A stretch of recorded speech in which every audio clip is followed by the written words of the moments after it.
G'day my friends, Marty Ware from Marty's Garden, and today we've got an awesome video teaching you how to grow avocados at home. These ones are out in the street, and what I'm going to do is I'm going to provide all my knowledge about growing avocados. I've been growing them off and on for years, even studied agribusiness avocados at college, so I got a fair bit of knowledge on these guys and I absolutely love these trees. So let's get into it, let's get stuck in and show you how to grow the best avocado tree you can at home.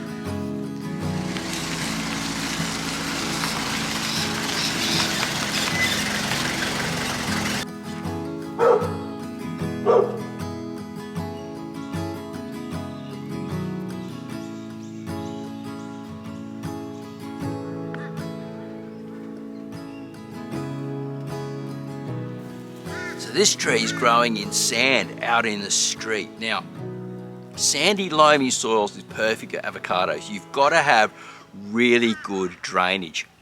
If they get wet feet, they get a root rot. It's a type of nematode that lives in the soil, especially in clay soils, and it attacks the roots, and then the plants start getting like this sort of like a long brown crusty stem and break off and things. And phytophthora, it's not a nice thing for most plants that when it attacks the root zone. But in sandy soils it seems to do much better because the water doesn't stick around. But we've had floods here for the last 2 years now, and it's raining as we speak. It's been really wet, and these trees behind me, these hass, they're surviving and they've got heaps of fruit on them. So I'm really happy for these trees that they've done as well as they did. Anyway, let's talk more about them because I want to keep providing lots of tips for you guys.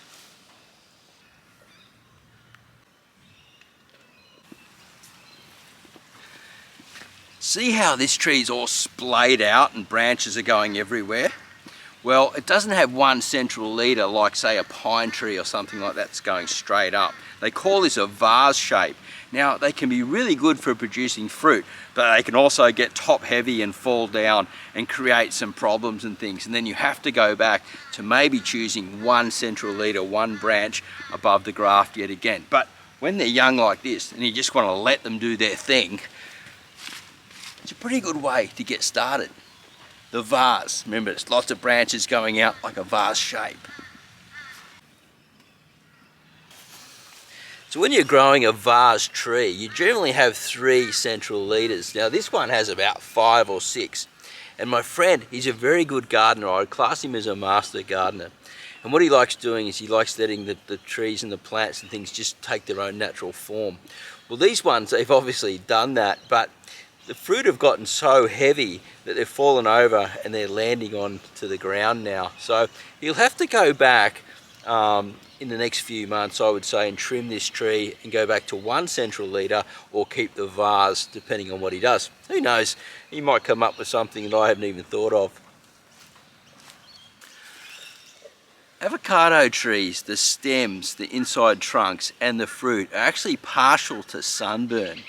And if you leave parts of the tree exposed, then it may get sunburned in really heavy weather. Now, what we want the fruit to do is actually sit below the leaves, underneath the canopy, away from obviously pests and things that can see it, and maybe someone that wants to steal one of your avocados off the street. But I highly doubt it's going to happen here in this street. Anyway, you want the fruit hidden below the leaves, and that way you won't get any sunburn and they will actually turn into beautiful, juicy, nice, ripe fruits for you. Underneath the tree, what we want to do is have a lot of mulch. The reason being is because avocados, they're a rainforest tree. They love hanging on the edges of the rainforest and catching that filtered light or a bit of sunlight as they pop through the edge of the rainforest, things like that. But as we humans, we like to grow them to the best result we can get, is to have them in full sun, because then you get more fruit. But you need to keep them, if you can, very well mulched, because they're a surface root feeder. That rainforest trees always have surface roots underneath the mulch zone, and that's how they feed. Unless you're going to feed them a lot of sort of like chicken pellets and seaweed things like that, they need to resource their food from that mulch zone, which is the humus zone, where all the microbes and the activity is going on to help them photosynthesize and take in all that beautiful nutrients that they need. You'll also get better results if you allow that area where the roots are to be shaded. Now, the roots will go out as far as the edge of the canopy of the tree. And that way, the sun's not baking down straight on the root zone down below. The plant will be much healthier and happier. Now, if you live in a place where you think it's a bit wetter, like I spoke about at the beginning of the video, raise your avocado up as much as possible.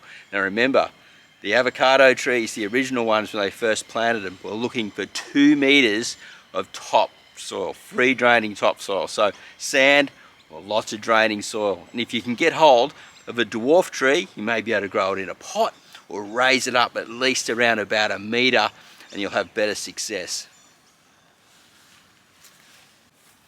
So when is the fruit ready to be picked? Well, when you can see that it's starting to brown off around the top here, so it's getting ready to drop its fruit and starting to get a bit of a yellowing. You see that crack there just easily. Now, I don't want to take this fruit because I'll be in trouble if I do that.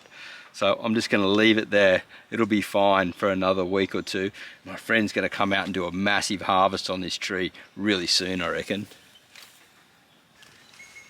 You can start growing an avocado tree from seed, buying it from the fruit that you get from the supermarket. But it takes around about 7 years for them to get to fruiting stage, and you don't know if they're going to produce fruit or it's going to be good fruit at all. So the best thing to do is to buy a grafted tree that is suited to your area. Ask them at the nursery which is best for you. I live sort of right on the edge of temperate and subtropical, so the best tree here is the Hass, I believe.